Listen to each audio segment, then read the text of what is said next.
Pemirsa Sumatera Utara hari ini hadir kembali menjumpai Anda edisi Jumat 21 Februari 2025 bersama saya Gina Febriona.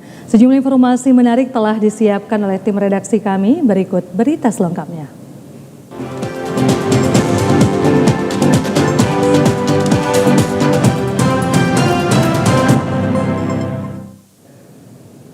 Pemirsa, Kodam 1 Bukit Barisan gerebek 3 gudang sekaligus produksi diduga oli dan pelumas palsu di Deli Serdang. 4 pekerja diamankan dan ribuan botol oli disita. Kodam 1 Bukit Barisan menggerebek gudang sekaligus tempat memproduksi diduga oli maupun pelumas palsu di Kabupaten Deli Serdang. Hal ini langsung diungkapkan oleh Kasdam 1 Bukit Barisan, Brigjen TNI Refrizal saat menggelar konferensi pers gelar kasus di Kodam 1 Bukit Barisan, Jalan Gatot Subroto Medan pada Rabu sore kemarin. Dalam video amatir, petugas melakukan penggerebekan pada sejumlah gudang oli palsu. Personel TNI menemukan botol plastik oli kosong, botol berisi oli, hingga diduga mesin untuk mengisi oli ke dalam botol, cetak botol, dan merek. Kasdam 1 Bukit Barisan, Brigjen TNI Refrizal mengatakan ada 3 gudang yang digerebek, yakni 2 komplek pergudangan Intan, Jalan Letda Sujono, dan 1 gudang di komplek pergudangan Harmoni. Di 3 lokasi ini diamankan total diperkirakan dari jumlah botol ada 259.466 botol oli atau 223.658 liter. Kemudian TNI juga mengamankan 112 drum berisikan pelumas, sementara 4 pekerja turut diamankan untuk dimintai keterangan. Semua barang bukti diangkut menggunakan truk TNI sebanyak 30 truk secara bergiliran. Adapun barang-barang tersebut kami akan jelaskan di lokasi pertama, yakni komplek pergudangan Harmoni Blok 8K. Barang yang telah diamankan yakni 42.332 botol oli berbagai merek dengan tipe dan total jumlah 44.797 liter. Ya, puluhan geng motor diamankan Polres Asahan setelah sebelumnya komplotan geng motor tersebut memposting video membawa senjata tajam di jalan lintas Sumatera, Kabupaten Asahan hingga viral di media sosial. Seperti jagoan dalam film sinetron, puluhan remaja yang masih usia belasan tahun dengan gaya arogan berjalan sembari memamerkan senjata tajam berukuran besar sambil melontarkan kalimat tidak pantas untuk seusia mereka yang masih meminta uang jajan kepada orang tuanya. Aksi puluhan geng motor itu pun membuat resah warga dan pengguna jalan. Menanggapi video viral dan keresahan warga, Polres Asahan bergerak meringkus sebanyak 21 remaja dari lokasi yang berbeda. Kapolres Asahan AKBP Afdal Junaidi mengatakan geng motor yang mengatasnamakan Timur Misteri 23. Dari 21 orang yang diamankan, 4 orang ditetapkan sebagai tersangka dan diproses hukum lantaran keempat remaja itu membawa senjata tajam. Sementara 17 remaja lain diberi tindakan meminta maaf kepada orang tua masing-masing dan berjanji tidak mengulangi perbuatan yang serupa. Aksi para geng motor tersebut merupakan potret buram generasi remaja masa kini. Diharapkan peran orang tua lebih ditingkatkan dan memperhatikan aktivitas anak-anaknya, serta pihak kepolisian harus memberikan tindakan yang tegas terhadap para pelaku kejahatan jalanan yang meresahkan.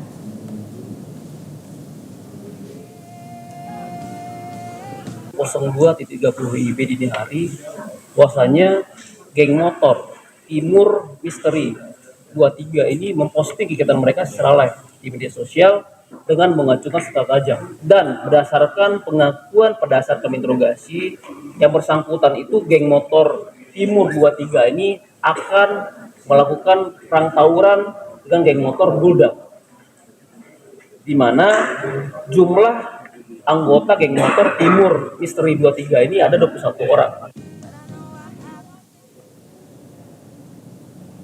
Maraknya peredaran narkoba dan judi online di wilayah Kabupaten Langkat yang mengakibatkan rusaknya generasi bangsa tentunya membuat sejumlah masyarakat dan pemuda resah. Aksi demo yang dilakukan oleh puluhan pemuda dan mahasiswa ini menuntut agar Kapolda Sumut segera mencopot Kasat Narkoba Polres Langkat karena disinyalir telah menerima upeti dari para bandar narkoba yang ada di Kabupaten Langkat. Hal ini terbukti gencarnya penggerebekan yang dilakukan Satuan Narkoba Polres Langkat, namun tidak ada satupun tersentuh bandar besar narkoba dan hingga saat ini masih menjamurnya gembong narkoba serta beroperasinya diskotik di wilayah Kabupaten Langkat. Tidak hanya itu, puluhan mahasiswa dan pemuda ini juga menduga bahwa Kasat Narkoba Polres Langkat terlibat dalam jaringan peredaran narkotika di wilayah Kabupaten Langkat. Hal ini terbukti berdasarkan informasi masyarakat akan ada pesta narkoba di diskotik Blue Sky di Bukit Lawang pada tanggal 12 Februari lalu. Namun ironisnya Kasat Narkoba Polres Langkat malah bungkam terkait pesta narkoba tersebut dan telah terlaksana dengan sukses dan lancar. Dengan membawa spanduk raksasa, puluhan mahasiswa dan pemuda ini meminta para Kapolda Sumatera Utara dan Kapolri agar segera mencopot Kasat Narkoba Polres Langkat karena dinilai telah memberikan citra buruk terhadap kepolisian. Karena sampai hari ini kami menduga tidak ada ya terungkap para bandar narkoba dan gembong besar narkoba di Kabupaten Langkat.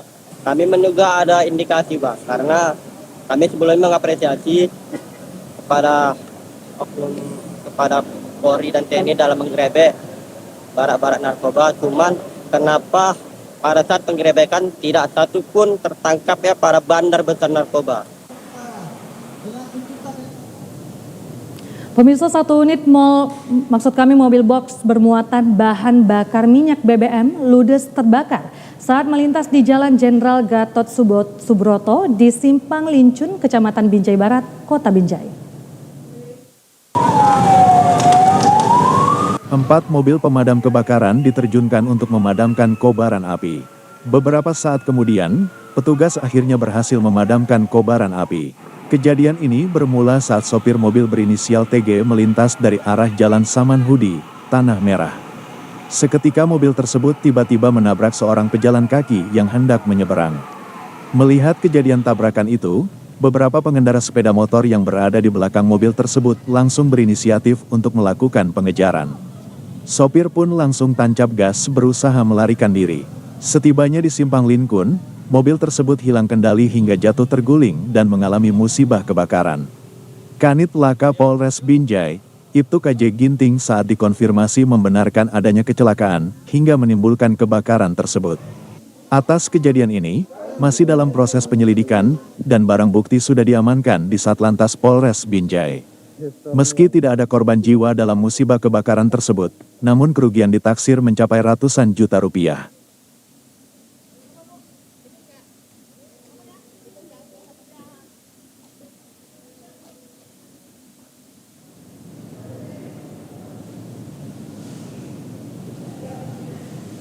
Pembangunan unit sekolah baru tingkat sekolah menengah atas atau SMA di Kabupaten Batubara dengan anggaran sebesar 3 miliar rupiah berakhir mangkrak. Beginilah kondisi gedung sekolah SMA Negeri 1 Kecamatan Nibung Hangus, Batubara yang dibangun pada tahun 2023 lalu. Tampak bangunan dengan 2 ruang kelas tersebut terbengkalai karena pengerjaannya tidak berlanjut. Saat ini pekerjaan yang sudah selesai hanya dinding dan rangka atap saja. Kepala Cabang Dinas Pendidikan Provinsi Sumatera Utara Wilayah 5, Abdul Qadir Simorangkir, mengaku proyek pembangunan gedung sekolah tersebut memang sengaja dihentikan. Menurutnya pihak kontraktor pembangunan sekolah tersebut telah diputus kontrak oleh pihak Dinas Pendidikan Provinsi Sumatera Utara karena tidak bisa menyelesaikan pekerjaannya tepat waktu. Abdul Qadir menyebut pekerjaan hanya selesai 35% dan belum dibayarkan kepada pihak kontraktor. Kondisi ini tentunya menjadi keprihatinan masyarakat sebab keberadaan gedung SMA Negeri 1 tersebut seharusnya dapat menampung para pelajar di sekitar Kecamatan Nibung Hangus yang belum memiliki SMA negeri.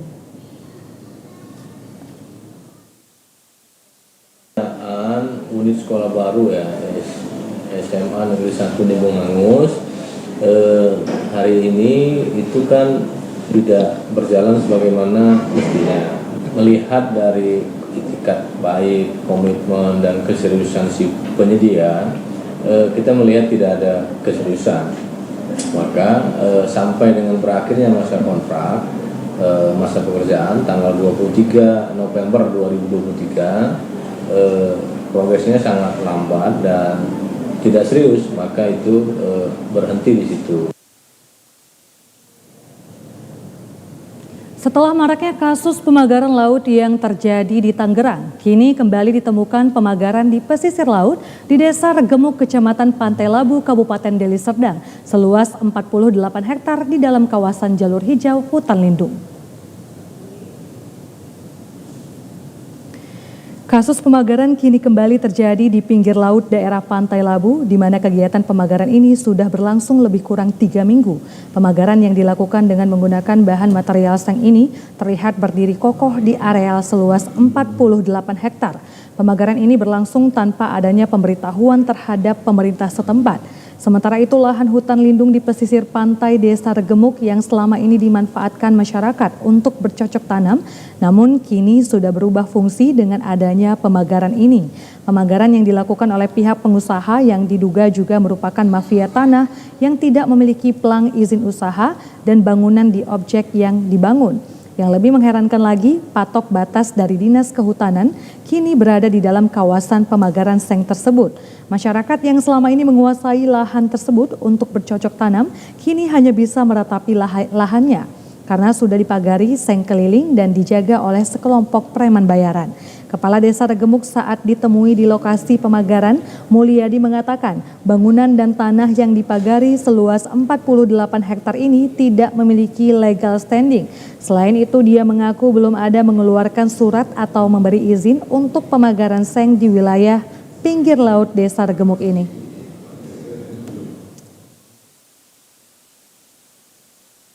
Temu untuk pemagaran.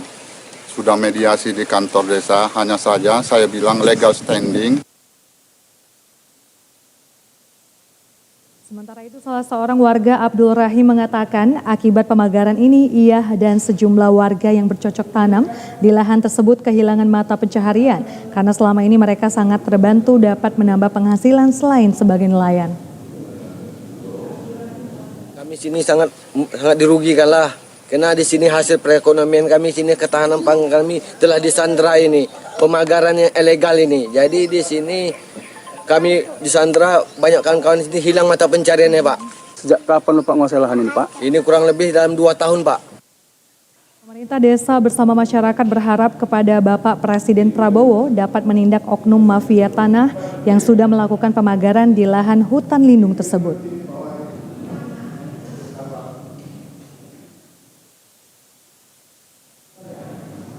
Sejumlah pelajar di Kabupaten Asahan harus menggunakan sampan kayu untuk menuju ke sekolah demi menempuh pendidikan. Perjuangan para pelajar tersebut pun viral di media sosial.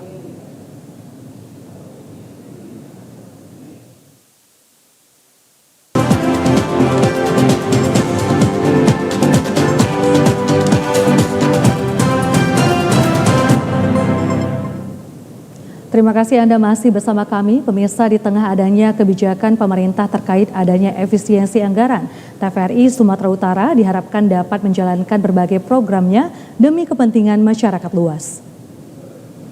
Penegasan itu disampaikan Direktur Keuangan LPP TVRI Raden Sarjono di hadapan jajaran manajemen TVRI Sumatera Utara. Adanya relaksasi anggaran tentunya bisa disikapi dengan baik untuk dapat memproduksi berbagai programnya.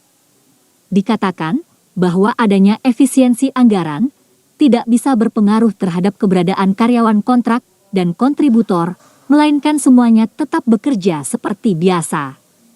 Sementara itu, di tengah efisiensi anggaran ini, TVRI juga dituntut untuk melakukan berbagai inovasi, sehingga meski anggaran terbatas, namun karya dan program tetap berjalan seperti biasa. Ia juga menegaskan, di tengah adanya efisiensi anggaran ini, seluruh sumber daya manusia yang di lingkungan TVRI hendaknya dapat mengeluarkan kemampuannya untuk bisa melakukan berbagai terobosan baru dalam memproduksi berbagai mata acara. Ia juga berharap agar TVRI sebagai corong informasi bagi masyarakat siap menyajikannya berbagai informasi yang dibutuhkan. Kalau adanya efisiensi, karena juga sudah ada relaksasi dari pemerintah. Jadi kalau yang terkait dengan tugas-tugas utama itu tetap harus kita laksanakan, terutama tugas kita yaitu memberikan informasi kepada masyarakat, itu tetap harus kita lakukan. Saya memberikan apresiasi kepada TVRI Sumatera Utara bahwa dengan adanya efisiensi itu tetap eksis, jadi untuk produksi dan siaran itu tetap bisa jalan. Demikian juga untuk pegawai semua itu tidak terpengaruh, tetap bekerja dengan baik. TVRI Sumatera Utara diharapkan dapat menciptakan kerjasama yang baik dengan pihak swasta dan pemerintah daerah untuk memperoleh penghasilan negara bukan pajak.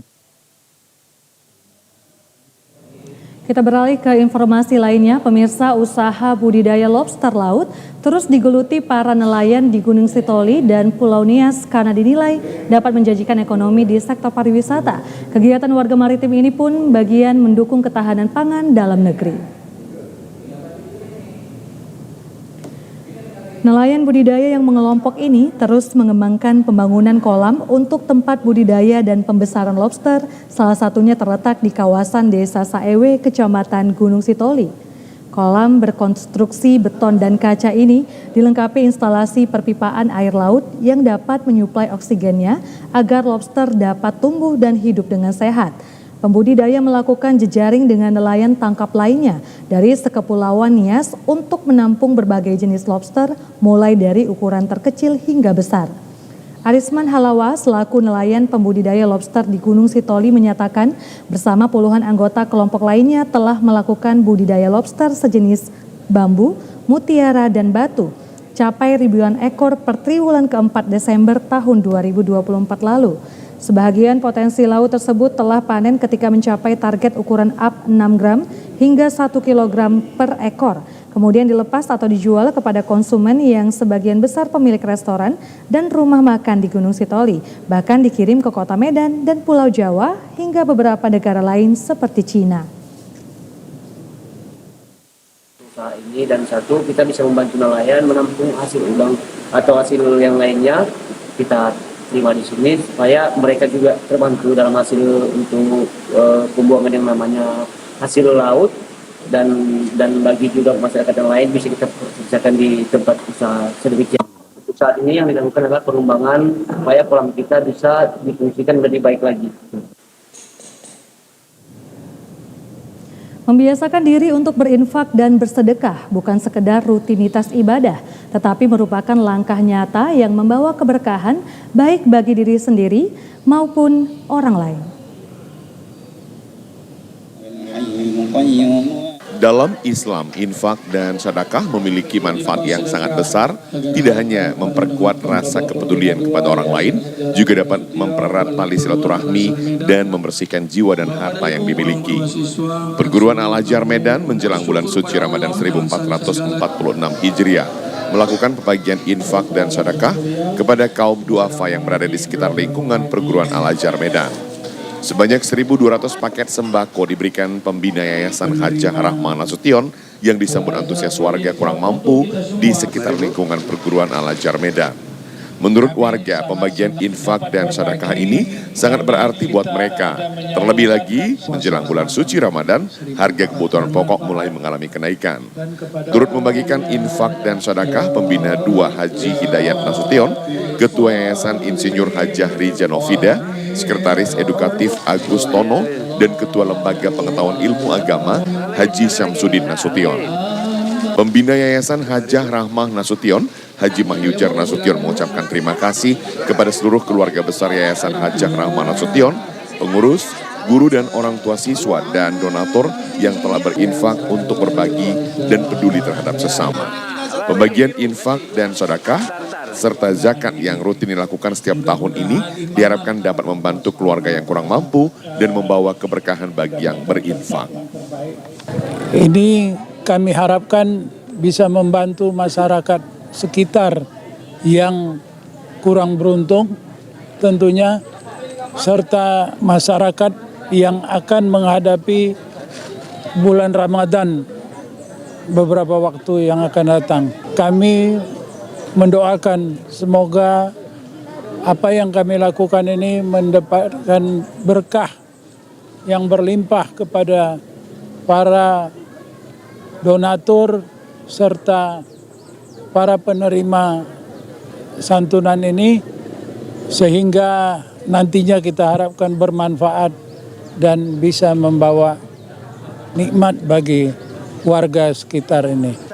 Ketua Lembaga Pengetahuan Ilmu Agama Perguruan Al-Azhar Medan, Haji Samsudin Nasution mengatakan, pembagian infak dan sedekah ini sudah dilakukan sesuai prosedur dengan memberikan kupon terlebih dahulu kepada warga. Jika sebelumnya pembagian infak dan sedekah dilakukan pada bulan Ramadan, tahun ini dipercepat agar tidak berdesakan dan dapat segera digunakan pada saat bulan Ramadan. Selain diberikan kepada warga di lingkungan Perguruan Al-Azhar Medan, pembagian infak ini juga dibagikan kepada warga di lingkungan SMP Ar-Rahman Percut berupa beras, minyak goreng, gula, dan teh. Pemirsa, Majelis Ulama Indonesia Kota Medan akan memperketat sejumlah standar operasional prosedur dalam penyelenggaraan musabaqah tilawatil Quran tingkat kecamatan. Rekaman video amatir ini seketika viral di media sosial. Dalam video ini terlihat sekelompok remaja wanita etnis Tionghoa yang melakukan tarian yang dianggap kontroversial saat pelaksanaan pawai MTQ tingkat kecamatan Medan Kota beberapa waktu lalu. Tarian yang dianggap kurang mencerminkan adab keislaman dalam pelaksanaan MTQ ini sebenarnya merupakan partisipasi dan simbol kerukunan umat beragama, sebab dilakukan oleh para remaja perwakilan etnis Tionghoa yang ada di Kecamatan Medan Kota. Camat Medan Kota, Raja Ian Andos Lubis, sontak segera meminta maaf sebab kurang berkoordinasi dengan pihak panitia sehingga hal tersebut terjadi. Ketua Majelis Ulama Indonesia Kota Medan, Dr. Kiai Haji Hasan Matsum menyebut, sebagai sesama muslim hendaknya saling memaafkan sebab hal yang terjadi bukan merupakan kesengajaan, serta MUI juga akan memperketat pengawasan dalam pelaksanaan MTQ ke depannya. Kita harapkan ini tidak ada lagi komentar-komentar yang menghujat, salah menyalahkan, dan harapan kita ini bisa dipahami sebagai sebuah kekeliruan yang betul-betul tersalah. Hasilnya masyarakat ini bisa memahami dan turut memberikan dukungan dalam arti untuk kegiatan seperti ini ke depan, ya saling mengingatkan kita. Ketua MUI Kota Medan berharap agar masyarakat dapat meredam amarah dan saling mengingatkan terlebih sesama umat muslim. Dirinya menegaskan permintaan maaf Camat Medan Kota merupakan wujud iktikat baiknya sebagai seorang pemimpin.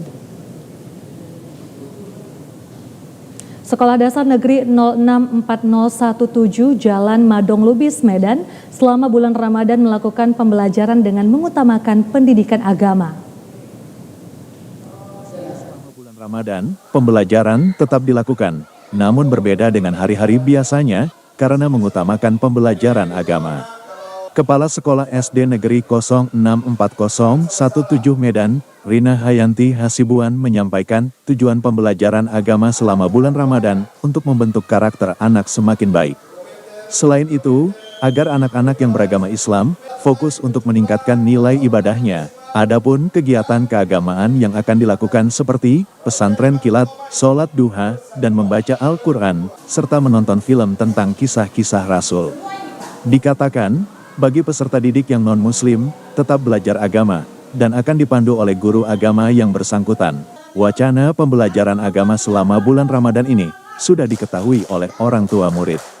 Sebagai guru dan kepala sekolah berharap, agar pembelajaran agama yang dilakukan dapat meningkatkan iman para pelajar.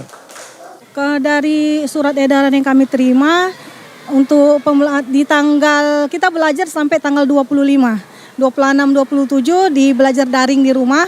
Cuman di tanggal 1 dia nggak ada, kayaknya masuk di tanggal 1 baru dilanjut di tanggal 2 sampai tanggal 4. Kemudian tanggal 5 masuk kembali, tanggal 6 masuk kembali ke sekolah.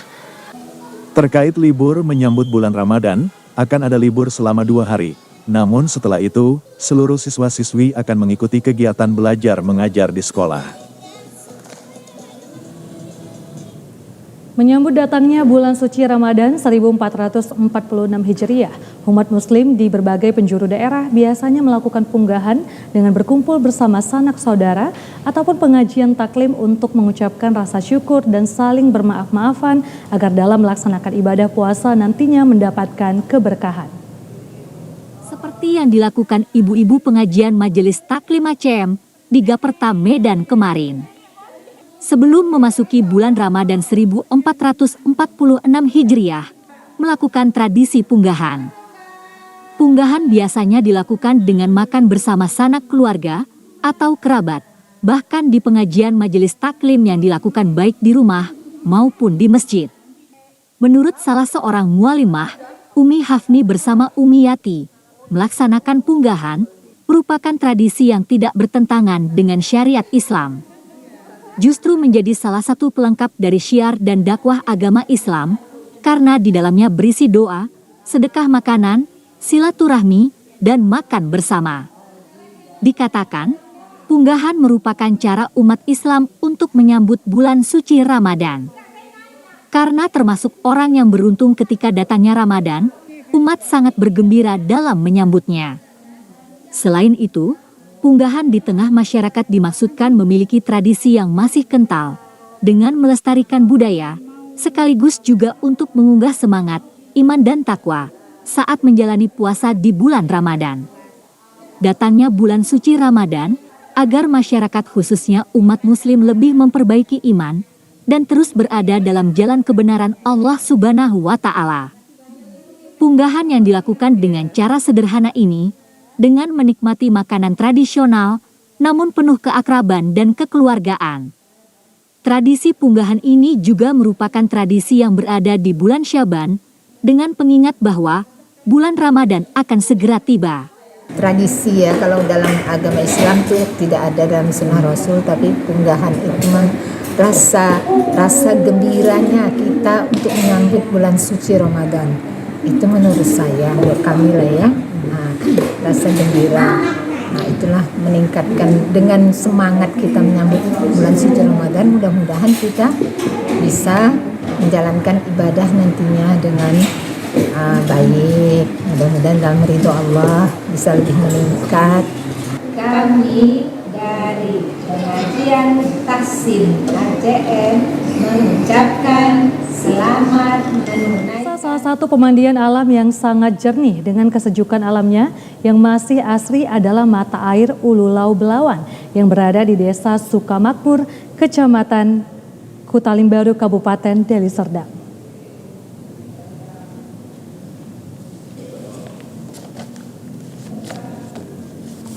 Pemandian Ululau Belawan ini menjadi salah satu incaran warga untuk berwisata alam karena beningnya air yang berada di mata air ini membuat setiap pengunjung akan ikut menikmati air dengan berenang di sungai yang telah dibendung pengelola.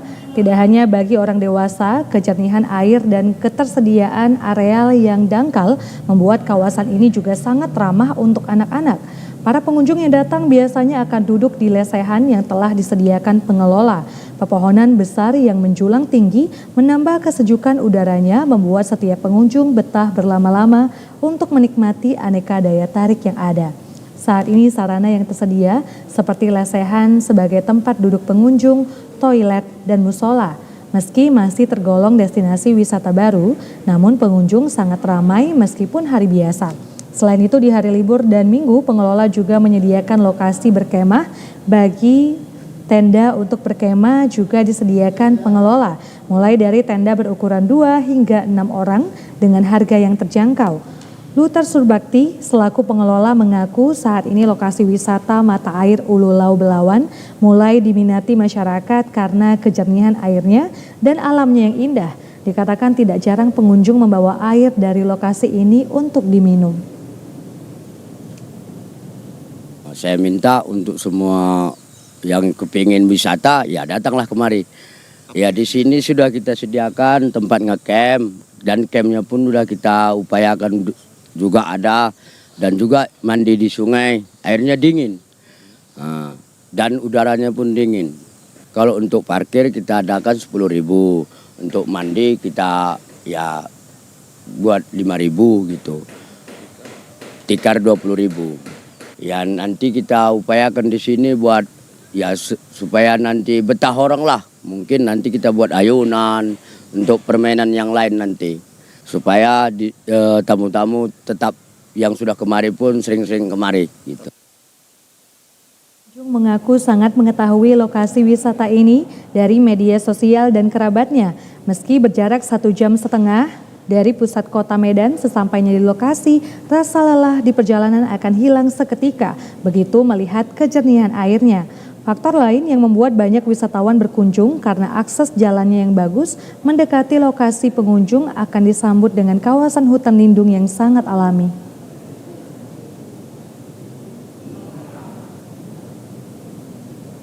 Alam Kasih ini ya, pemainnya itu betul-betul masih asri ya. Jadi kayak belum apa ya, betul-betul masih asri, betul-betul airnya tuh kayak betul-betul air pergunungan kan, beda dengan yang lain kan. Kalau ini dia yang betul-betul asri, sangat-sangat asri. Mandi pun serasa, kayak mana kita bilang ya, nggak bisa kita katakanlah dengan ini. Pokoknya luar biasa. Ya, airnya kayak mengandung magnet tadi. Kayak apa ya, kayak geringin gitu. Biasanya kan nggak, kita kayak mandi biasa aja. Ini airnya kayak ketulang gitu dia, betul-betul inilah terapi ya kalau untuk kita. Kalau saya harus dibenahin ya jalan masuk. Jalan masuk sini kan agak curam. Lalu kita akan dari atas itu turun ke bawah itu maunya dibenahi lah. Jadi makin banyak pengunjung yang kemari kan makin terkenal Alam Kasih ini. Retribusi yang dikenakan kepada pengunjung Rp5.000 untuk setiap orang, ditambah Rp10.000 untuk retribusi parkir mobil, sedangkan sepeda motor Rp5.000.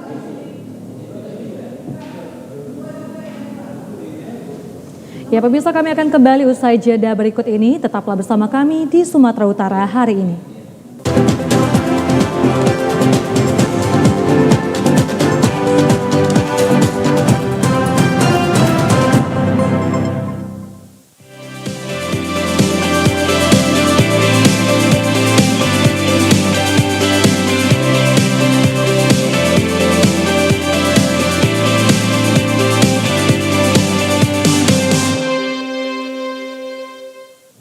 Berikut informasi dari Sumatera Selatan, pemirsa. Program Makan Bergizi Gratis MBG untuk anak usia sekolah selain dapat mencukupi nutrisi gizi untuk pertumbuhan dan perkembangan anak, juga memiliki manfaat untuk meningkatkan kualitas sumber daya manusia.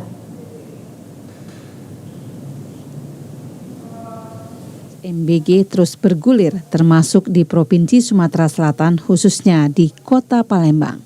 Secara bergiliran sekolah menerima makan bergizi gratis. Program ini disambut antusias dari pihak sekolah, terutama bagi anak-anak yang dapat menikmati makan bergizi gratis. Dokter spesialis anak Sari Mulia menuturkan program ini sangat bermanfaat bagi pemenuhan gizi anak karena diharapkan standar gizi dan varian makanan disesuaikan dengan selera anak. Pelaksanaan di lapangannya harapan kami agar dilaksanakan itu ya sesuai standar-standar sudah ditetapkan mengenai standar gizinya, standar biaya dan sebagainya seperti itu. Mengenai varian makanan seperti saya katakan tadi, bahwasanya penyedia anak-anak ini kan cenderung pemilih ya, picky gitu ya. Jadi bagaimana masing-masing vendor dari program gizi makanan bergizi gratis ini itu juga tetap concern, tetap memperhatikan bagaimana penyiapan makanan bagi anak-anak tersebut gitu. Program MBG ini juga diharapkan dapat memiliki dampak signifikan pada perkembangan kognitif, kesehatan, dan produktivitas generasi mendatang. Tim Liputan TVRI Sumatera Selatan melaporkan.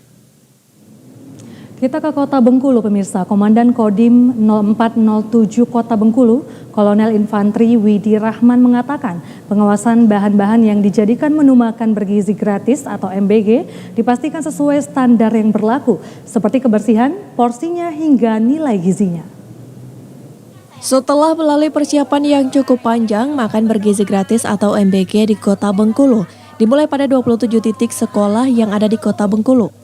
Komandan Kodim 0407 Kota Bengkulu, Kolonel Infantri Widi Rahman, saat memantau pelaksanaan MBG di SMP Negeri 6 Kota Bengkulu mengatakan, bahan makanan yang disantap oleh para pelajar ini telah sesuai standar gizi, karena sebelum didistribusikan, bahan-bahan MBG ini melalui pengawasan yang ketat.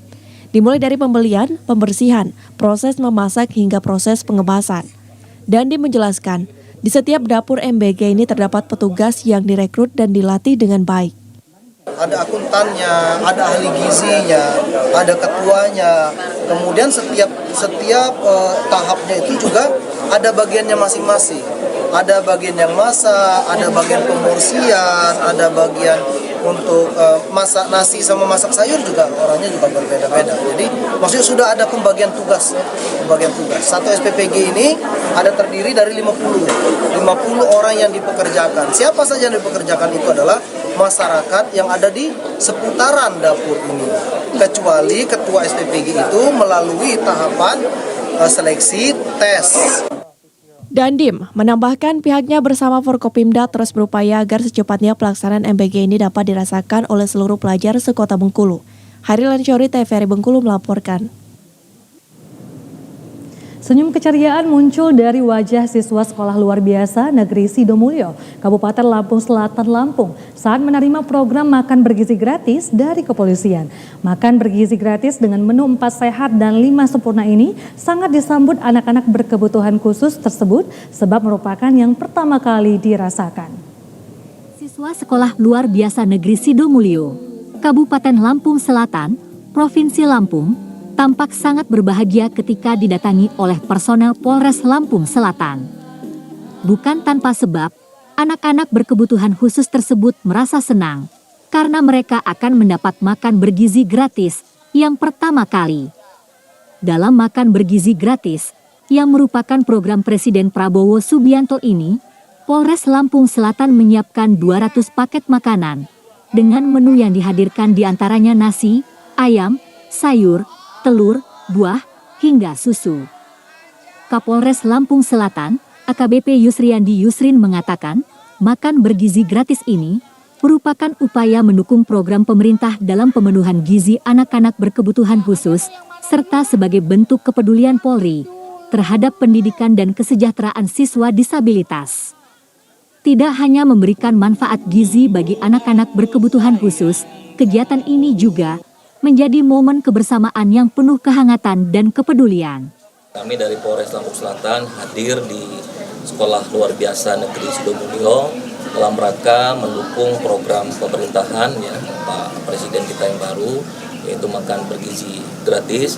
Ini juga adanya kolaborasi ya dengan beberapa stakeholder terkait ya untuk bisa mendukung kegiatan program makan bergizi gratis di tempat ini. Ada 200 paket ya makanan bergizi gratis lengkap 4 sehat 5 sempurna ya, juga ada telurnya, ada susunya, tadi teman-teman bisa lihat di lapangan. Ya alhamdulillah sih ya, kalau kita lihat turun langsung tadi ya, antusias mereka cukup baik ya, mereka happy, mereka senang ya dengan segala keterbatasan mereka, namun mereka juga saya lihat punya multi talenta yang sangat luar biasa. Semangka, susu. Habis kan makanannya? Habis. Rasanya gimana? Enak nggak, Bi? Enak lah. Enak ya. Ini mau ngomong apa? Terima kasih. Kasih apa Prabowo. Kasih bantuannya. Selalu. Mau lagi nggak Bi kayak gini, Bi? Mau lagi nggak kayak gini? Mau lagi lah. Kalau bisa tiap hari. Kalau bisa tiap hari ya. Iya. Dalam kegiatan makan bergizi gratis ini, salah seorang siswa yang merupakan seorang tunanetra membuat suasana semakin hangat dengan menampilkan permainan piano dengan membawakan beberapa buah lagu.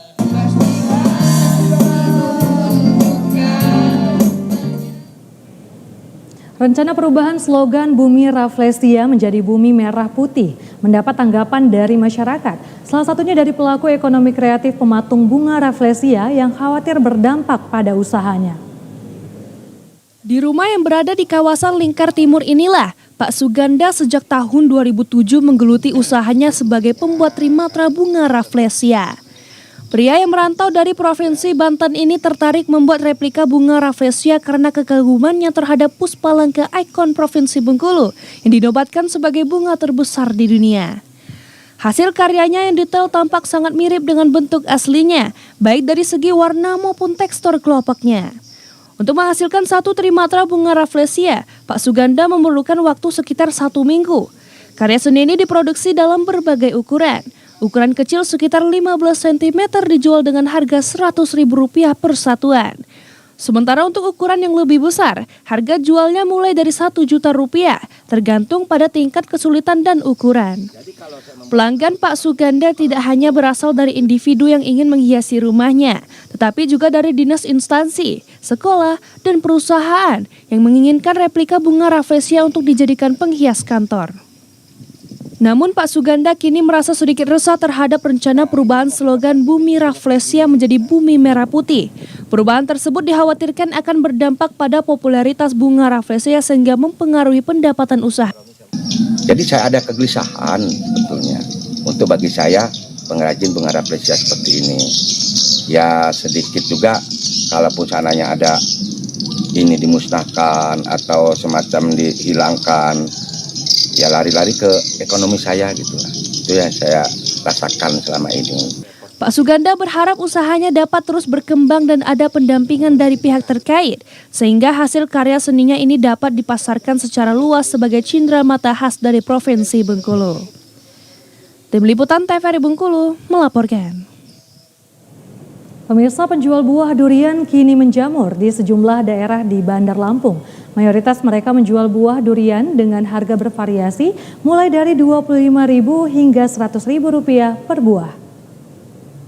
Buah durian dari sejumlah daerah masih membanjiri pasar dan sejumlah kawasan di kota Bandar Lampung. Para pedagang buah durian tersebut menjajakan dagangannya di pinggir jalan dengan membuka kios tempat berjualan sekaligus tempat makan durian, dan ada juga yang memanfaatkan mobil bak terbuka, seperti di jalur 2 Korpri Bandar Lampung, Blehong Durian, yang menjajakan durian utuh, durian kupas, dan berbagai olahan durian lainnya untuk dijual kepada para pecinta durian. Pemilik Blehong Durian, Edi, mengatakan durian yang dijual berasal dari Bengkulu hingga Palembang dan sejak 2 bulan terakhir pasokannya cukup banyak. Selain itu, di tempat ini juga menjajakan berbagai olahan durian untuk harga jual bervariasi mulai dari Rp25.000 hingga Rp100.000 per buah. Kalau di Lampung ada, di luar Lampung lebih banyak lagi karena jalur kita ini jalur lintas, Pak. Jalur lintas itu ada yang dari Bengkulu, ada yang dari Jakarta, kadang-kadang kemarin juga sempat itu ada yang dari Aceh, Pak. Salah seorang pembeli, Linda, mengaku menyukai berbagai olahan durian yang dijual di Blehong Durian, seperti cendol durian, dengan harga yang terjangkau. Ia dan keluarga bisa menikmati olahan durian berkualitas. Udah biasa sih Om, udah ada 5 bulan mah. Kalau di Blehong itu duriannya tuh lebih kerasa Om, tuh dia lebih banyak gitu duriannya daripada di tempat-tempat lain. Ada nangka, dugan, alpukat, kolang-kaling, tuh mantep sih Om. Terakhir duriannya ya?